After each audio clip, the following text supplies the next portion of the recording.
أهلا وسهلا بكل مشاهدي من كل مكان. معاكم مرعب تجارب حقيقية. طبعا لو عندك قصة أو تجربة مريت بيها عاوز تنزل في فيديو زي اللي انت هتسمعه دلوقتي، هتسيبها في كومنت بالتفصيل وانا هنقولها في فيديو زي ما انت متابع حضرتك. ولو انت على تيك توك ولو بتشوفني على اليوتيوب اشترك في القناة وفعل زر الجرس عشان يوصلك كل جديد. ونبدأ بأول تجربة. هناخد اول تجربه معانا. محمود من امبابه بيقول: يا مرعب، اقسم بالله العظيم اللي انا هحكيه ده ما يرضيش ربنا، وانت اللي هتحكم انت والناس اللي بتسمعنا. انا قصتي كلها بدات معايا لما كنت انا شغال في كافيتيريا كبيره قوي بس على طريق عمومي، مكان مهجور يعني زي صحراء، واحنا كنا مستغلين كده بقى فاتحين في طريق مقطوع. كوبايه الشاي ام 3 جنيه او ام 5 جنيه، احنا كنا بنبيعها ب 30 وب 40. وكان مكان ما يعلم بالله ربنا، كان وجع من بره بس من جوه كانت ريحته تقرف. منظر بس زي ما بيقولوا، فعلا مش محلات الاكل والشرب بالمنظر، فعلا المكان بنظافته. المهم يا مرعب ان انا كنت شغال والامور طبيعيه، بنزل اكل وشرب للناس، كبده وسجق ومشاريب بارده ومشاريب سخنه. عشان كده دلوقتي انت ممكن تعرف المكان كانت ريحته وحشه ليه يا مرعب. زي ما انا بقول لك، من السجق والكبده والحاجات المستورده اللي كنا بنشتغلها كتير، كل شغلنا كان مجمد طبعا. فانا طبعا كنت بشتغل عادي. وطبعا زي ما انت عارف موضوع الجن والعفاريت والشياطين، المكان اللي تبقى ريحته زنخه ووحشه جامد وكده، يعني بيسكنوا في الاماكن اللي زي دي بيبقى موجودين فيها. فانا كنت اول اسبوع اشتغل وما اعرفش اي حاجه، فرحت شغال عادي. فالمهم بدات حاجات وانا طافي النور وشغال بره، والجو يعني مطفي النور اخر الليل، وطبعا على طريق والجو هادي خالص اخر الليل. طبعا بدات فناجيل تتكسر جوه في الضلمه وانا مهدي النور، حاجات تحصل، اشوف خيالات، اجي ابص في المرايه وبعد ما اغسل ايدي احس اني بشوف حاجه صورتها مش كويسه جدا بتظهر وتختفي في المرايه ورايا. ابص ورايا مفيش اي شيء. كنت عايش اقسم بالله في رعب، اقسم بالله يا مرعب عشت في رعب. تاني يوم بعد اللي حصل معايا ده، بدات ان انا اقوم احكي للناس اللي انا شغال معاها، وحصل 1 2 3. لقيت ناس بتقول لي عادي ده الطبيعي، انا كنت بحس بكده بس انا اتعودت. اقول له اتعودت ايه؟ وده يقول لي انا مش عارف ايه. ولقيت الموضوع باستهتار. انا طبعا بخاف اخش المقابر بالنهار لوحدي لو ما فيهاش حد ازوره. يعني انا مش عارف اوصل لك الخوف اللي انا كنت فيه ازاي. طبعا كملت يوم واتنين وشغل، وبيحصل معايا اكتر من كده، لدرجه انه بقيت قاعد اسمع اصوات غريبه ومرعبه، ومن ورا المكان اللي احنا شغال فيه من بعيد بسمع صوت جيش. صوت الصريخ كان حواليا في كل مكان بهستيريا وبعنف، حد بيستغيث. عمال اتلفت يمين وشمال يا مرعب، اقسم بالله مش لاقي حد من شده الصداع. فقدت الوعي مكاني. بعد ما فقت انا سبت الشغل في المكان ده ما رجعتلوش تاني. ممكن يا مرعبين في كومنت تفسروا لي اللي بيحصل معايا؟ طيب زي ما انت طلبت، انا هسيب المرعبين اللي بيشوف الفيديو هم اللي يردوا عليك التجربة دي حقيقية او غير حقيقية، ويردوا بالتفسير للي حصل برضو في الكومنتات، وارجو من كل الناس ترد عليه. ونخش على التجربة اللي بعديها. ودعاء بتقول: والله يا مرعب، انا كنت شغالة في مصنع ملابس واحذية وكده. فالمهم المصنع ده كان كبير، والمصنع ده كان فيه مشكلة. 2 شباب قبل كده كانوا بيحبوا واحدة في المصنع ده، وهي ان هم اتخانقوا بسبب بعض وبسبب البنت في المصنع، وواحد منهم مات وروحوا سكنوا المصنع. والمصنع ده بعد الساعة 12 ممنوع حد يطفي النور بتاعه والكلام ده. وكان شيء مرعب لدرجة ان كنا بنشوف اشياء واصوات غريبة مرعبة بنسمعها.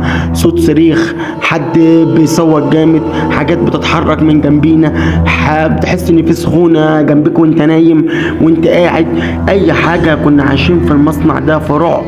وبدات بعد كده اسامينا تتقال في المصنع: دعاء، محمود، خالد، يوسف. اصواتنا اسامينا بتتنادي ومفيش حد موجود الا احنا. يعني هنتجنن. بدات كل ما حد ينادي باسمي اقول: مين؟ نعم. طب انت مين اللي بيتكلم؟ يقولوا لنا: امشوا وما تباتوش هنا تاني، امشوا وما تباتوش هنا تاني. واصرخ جامد.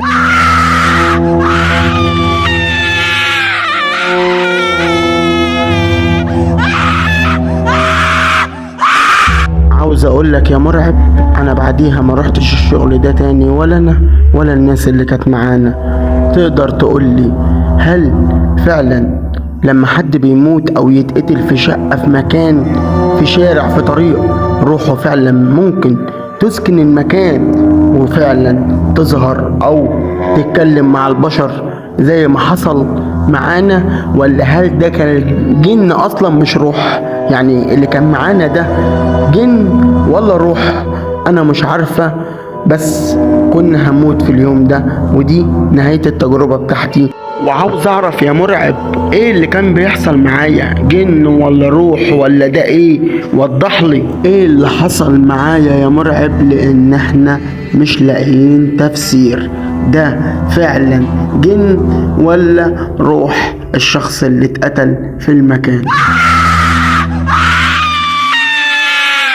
طيب انا هسيب المرعبين في كومنت هم اللي هيحكموا على التجربة بتاعتك، هل التجربة حقيقية او غير حقيقية، وبرضو لو حقيقية يفسروا لك في الكومنتات زي ما انت طلبتي. انا زي ما انا بقول لكم، عندك مشكلة، عندك اي شيء تجربة مريت بيها زي دي، حسيت بيها قبل كده تجربة معاك، اقول لها في كومنت بالتفسير، اكتبها كده وباذن الله هتنزل لك في فيديو ونخش على التجربة اللي بعديها. والتجربة اللي معانا دلوقتي مريم بتقول لي: يا مرعب الديانة مسيحية. طبعا يا اختي اهلا وسهلا بيكي، اختنا في الوطن طبعا. وهكمل لكم طبعا هي بتقول لي ايه.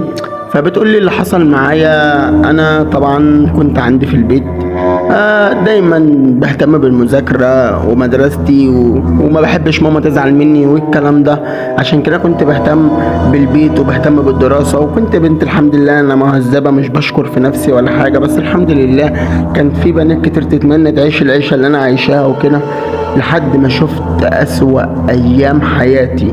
بدأت اول حاجة يا مرعب وانا نايمة اسمع اصوات مزعجة في دماغي، حد بيكلمني، عاوز يعني بيقول لي انا عاوز يعني مش عارف اتجوز واعمل ايه، لدرجة قلت انا بحب حد ولا بفكر في حد، بشوفه في المنام، لحد ما حد كلمته قال لي اللي بعشاء الجن. بدأت احس وانا نايمة ان لا مؤاخذة يا مرعب حد بيمشي ايده على جسمي من اول ضفري لحد شعري، لدرجة ان لما كنت بحس بايدين كده افتح عيني وخايفة ان انا اشيل ايدي من او وشي من تحت البطانية ولا احرك نفسي ابص، خايفة مزغوفة بالموقف اللي انا محطوطة فيه ومرعوبة. حد بيمشي ايده وانا متأكدة ان ده مستحيل يكون حد من البشر، لان مستحيل حد من البشر هيخش عليا ويعمل كده. انا عاوز اقول لك انا بنت ناس، ويمكن والدي كويس في البلد وعندنا حرس على الفيلا، عشان كده انا بقول لك الديانه مسيحيه. وبرضو ايه، حبيت اعرفك بنفسي بس الرعب. هقول لك وصلت لدرجه ايه، وصلت لدرجه ان انا بدات جسمي يظهر عليه خرابيش، اتضرب وانا نايمه، حد يقول لي ما بتسمعيش الكلام وبتضربي، احلم ان حد بيعمل معايا علاقه زوجيه كامله في الحلم، واقوم الاقي حاجات غريبة على جسمي، فعلا ان كان في حد بيعمل معايا علاقة. تقدر تفصل لي ده يا مرعب ايه، انت والمرعبين اللي بيشاهدونا؟ والله انا هسيب المرعبين اللي بيشاهدوكي هم فعلا اللي يرد عليكي في الكومنتات، وكل الناس اللي بتشوف الفيديو ده دلوقتي، اخواتي طبعا اللي بيحب المرعب، كل الناس تخش تقول لها في الكومنت التجربة بتاعتها حقيقية او غير حقيقية، وطبعا تفسير للي حصل معاها لو المشكلة دي فعلا حقيقية. ولو انت برضه عندك تفسير، يعني ممكن هي مثلا انا بمثل لكم انتوا، لو هي انتوا مش متأكدين ان التجربة حقيقية وبرضه عاوز تسيب رد يمكن ده حصل مع حد قبل كده، ممكن تبقى انت عندك تفسير لو حصل معاك او ما حصلش تتعامل في الوقت ده ازاي. فاللي يعرف واللي ما يعرفش في كومنت يحط رأيه من ناحيتين، تمام؟ وبإذن الله لو عندك تجربة مريت بيها هتسيب لي كومنت بالتجربة وهتنزل لك في فيديو. كان معاكم اخوكم المرعب من قناة تجارب المرعبين الحقيقية. يلا يا اخواتي، ولا تنسى الاشتراك في القناة وتفعيل زر الجرس عشان يوصل لكم كل جديد. مع السلامة يا احلى اخوات في الدنيا.